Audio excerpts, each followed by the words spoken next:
আগের মিনি ব্লগের সেকেন্ড পার্টটিতে তো আমি বলেইছিলাম জুলজিক্যাল পার্ক থেকে বেরিয়ে আমরা আরেক জায়গায় গেছিলাম। তো হ্যাঁ, ওখান থেকে বেরিয়ে আমাদের একটা খেতে যাওয়ার প্ল্যান হয়েছিল। তো প্রথমে আমরা সিটুতে গিয়েছিলাম, ওখানে গিয়ে দেখলাম যে গ্যাসের পাইপ লিক হয়েছে, তো দোকানটাই বন্ধ। আসলে সেদিন আমাদের কপালটাই লিক করেছিল। তারপর তো আমরা আড্ডা রেস্টুরেন্টে আসার, এখানে যিনি অর্ডার করছেন তিনি আমাদের প্রিয়জন, আর তিনি রিসেন্টলি জব পেয়েছেন, তাই জন্যই আমাদের ট্রিট দিচ্ছিলেন। তো এখানে তো এসে অনেকক্ষণই ওয়েট করছিলাম খাবারের জন্য। তো তারপরে ফাইনালি খাবার এলো, আর খাবারের মধ্যে ছিল ফ্রাইড রাইস আর চিলি চিকেন। খাবারের টেস্টগুলো মোটামুটি ভালোই ছিল। তারপর তো ভোরে ভোরে মুখ শুদ্ধি নিলাম, এসির হাওয়া খেলাম, আর অনেক ছবি তুলে বাইরে পেরিয়ে চলে এলাম।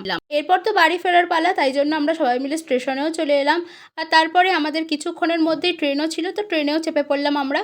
ট্রেনে বসে আমরা তো গানের লড়াই খেলছিলাম। বহুদিন পর একটা খুব সুন্দর দিন কাটালাম, সেই কলেজের দিনগুলোর কথা মনে পড়ে গেল।